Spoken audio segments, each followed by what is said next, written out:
Hey everyone, let's have a quick goals check-in. Well, maybe not so quick, I'm rambling. But we have finished 3 quarters of 2023 and it's time to see how the goals were. If you remember in Q3, I abandoned most of my goals, or rather all of them, and just wanted to go with the flow and have less stress. But overall, we still want to have a look in how I did with my reading, with the other life goals I had, and what I'm going to plan for the rest of the year. So let's start with reading stats. And I'm doing quite well. I've already passed my Goodreads challenge of 70 books that I always set myself. I've read 77 books in total. 37 of those were on audio, 26 were ebooks, and 14 were physical books. So I'm still about 50-50 on reading and listening, which is not so bad. I'm quite happy about that. When it comes to pages, I'm still around 1,000 pages per month, which is 10,746 up to now. And in the minutes, I'm a little over 2,000 minutes per month on average. And I've already listened to 24,551 minutes this year. So doing okay. When it comes to the average lengths of books that I'm reading, the trend is going upwards a little bit. So the average after Q3 looked at 256 pages per book and 614 minutes per audiobook, which is quite nice. So I tend to gravitate to shorter things the more stressed I am, because I want to have that finishing feeling and cannot gravitate or concentrate on too long stories. So it's nice to see that there is a little upward trend in the length of the books. Looking at other things that I'm tracking, still trying out the percentage that we started last quarter, there hasn't been a change in the nonfiction books I read. So it's still about 20% of my reading. There has been a little downward trend for the German books, only 6%, and sequels, only 10% of the total of my reading right now. But aside from the German books, which I wanted to read more this year, I don't mind. I basically gave up on that a little bit because I didn't really enjoy the German books I picked up that much. And also, I'm not particularly focusing on reading sequels this year, aside from my Discworld reread, which is not going so well, more on that later. I didn't really have any goals there. So I don't mind that that is on a downward trend because it happens. The other things have seen a slight increase. 14% of my reading falls into the category of classics or modern classics. Translated fiction took up 11% of my reading so far, and rereads were 16%. So a lot of rereads happened this year, which is probably going to continue. As you know, I'm not particularly tracking details about authors. When I look roughly around it, I've read a lot more women than men this year, which is interesting because usually I even out 50-50 something. And I've been looking more at countries mostly than other identifiers for the authors. And I noticed that still a lot of my reading comes from the US. But when it comes to breaking down what kind of authors I read from the US, I didn't do that this year. So I've been thinking about maybe increasing that next year or completely ignoring authors altogether. Not sure how I want to do that, but I like that I've read quite a lot of countries this year. That's nice to see on my little thingy there. There have also been 5 DNFs so far, which I'm not a big DNFer, so it's actually quite a high number for myself. So looking at my reading goals, in the beginning of 2023, I had quite some specific reading goals of reading more by authors that I enjoyed and more German authors, also finishing my reread of the Discworld series, but I haven't been doing well on any of these. The authors that I wanted to dive into their backlist of, I somehow didn't do it or didn't really enjoy the books I read. The German authors didn't really go well either. And when it comes to my Discworld reread, I still have 7 books left. I had 13 when the year started. Now it sounds impossible, where in the beginning of the year it was just challenging. Now, yeah, so I don't think I'm going to focus on any goals for my reading for the rest of the year. It's going to be mood reading and fun reading all the way through the end, because work, even though it's getting less stressful, and the last quarter in the year is always very busy and stressful at work, so I don't want to add any more stress in my reading.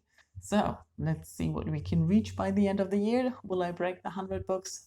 Who knows? Now let's move on to life goals. If you remember, I had quite a few when I started the year. The main theme was to stop being such a mess. I find myself less organized and less capable of just dealing with life than I used to be. So I had quite a few goals there where I thought that would improve my overall maintenance and well-being and mental health and health in general, because I've been really, really exhausted and stuff.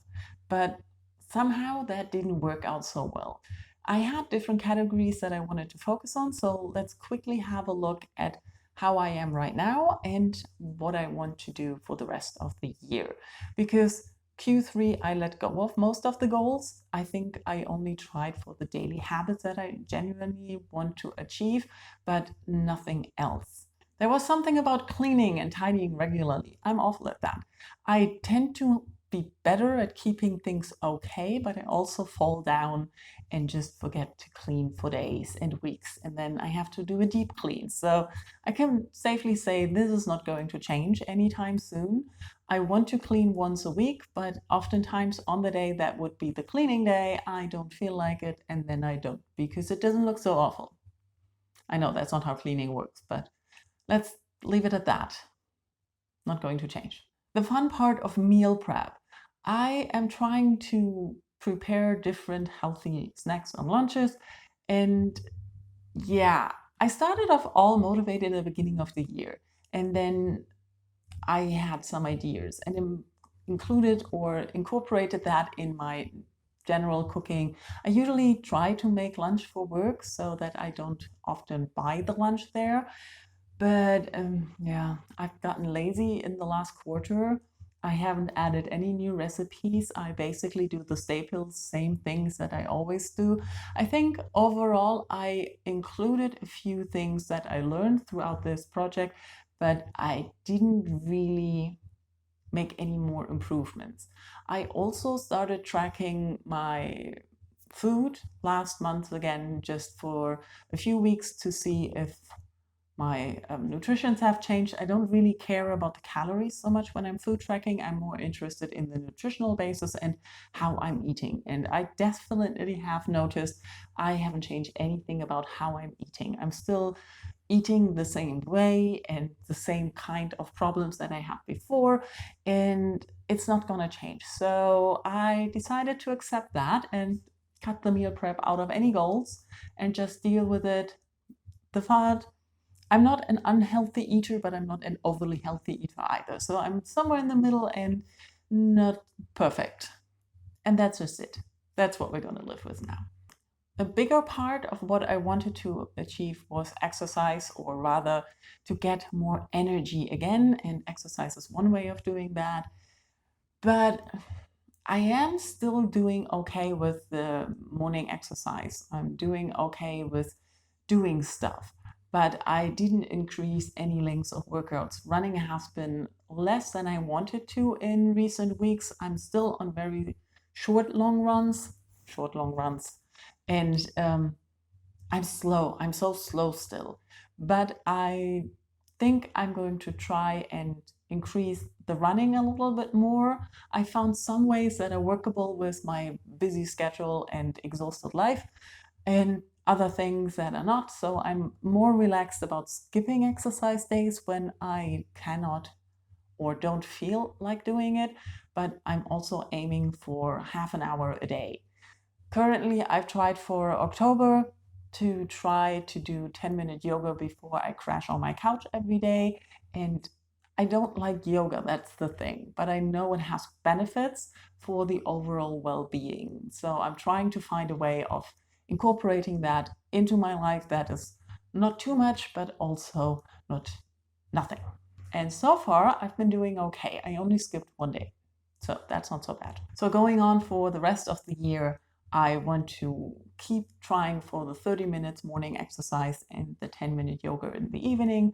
I'm not good at walking at the moment, so maybe that will not get better, but we'll see. As I am so good at starting things, projects, reading series, watching series, things like that, I wanted to make myself finish or abandon things more and faster this year.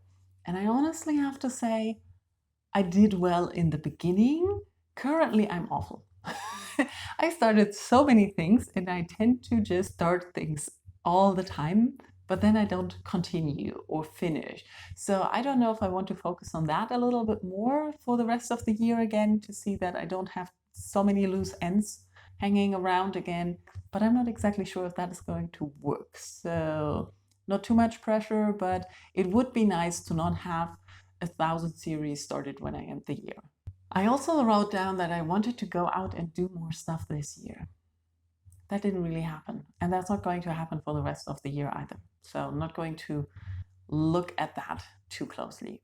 The other thing I wanted to was to own my wins. And I'm not sure if I'm good at that in my private life or work life at the moment.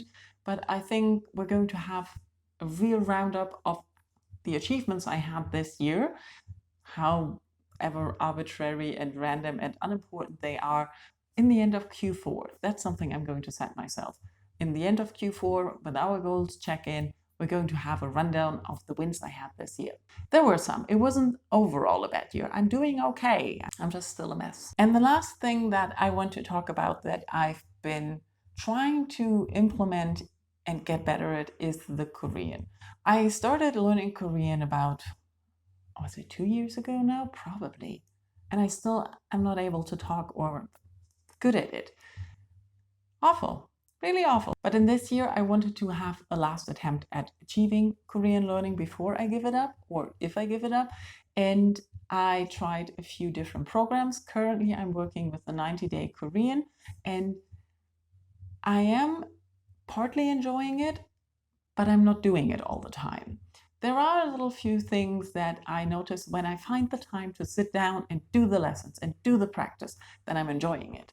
I'm currently oftentimes just finding time to do some vocabulary so that I'm practicing vocabulary. I'm quite good at doing that every day at the moment, but I'm not good at doing a lesson every day. So that is still the same problem, that it takes a lot of brain space and energy that I sometimes don't have. And the less I do the lessons, the less motivated I am to do the lessons. It's a vicious cycle. So I still want to continue with the program. I'm on module 2 of 4, and I'm going a lot slower than the 90-day Korean suggests, because you get lessons every week and you can do one module in a quarter. So the plan is that they have is you could finish the whole 4 modules in 1 year. At the speed I'm going right now, it looks more like 1.5 to 2 years for me, but I'm not sure if I can improve that. So still enjoying it, still learning Korean, still not able to talk or write or read a lot, but I'm learning vocabulary and grammar a little bit. Yeah. So summing up, the main goal for Q4 is to finish strong on the things that I want to achieve. Now, it doesn't mean that I have to achieve a certain amount of things, but I want to feel good about the things that I've done in this year and the way things progress, even if the progress is just with the food, that I'm accepting that I'm not going to change. I will not change the way I'm eating in a grand way. So no need to deal with that. Things like that. But we're going to look at that at the end of the year, seeing how I've done, looking at achievements. Maybe I've learned more Korean then and made progress. Maybe we finally hired the last person who's going to take all the parts that I'm doing right now, because the restructuring of the department, I will not do the same job that I'm doing right now, but I can't let go of the job I'm doing right now because the person that I'm going to give it to doesn't exist yet. That's the story of my life with this job right now. But we'll see. Next year, definitely changes in the job department, hopefully less work and more flexibility that will open up new ways for private goals. I'm optimistic again. Let's chat. Tell me in comments how you're doing with your goals. Did you abandon your goals as well along the year? Did you make new ones? How do you want to end the year? What are your main goals for Q4? Let's chat. Thank you for watching. Bye-bye.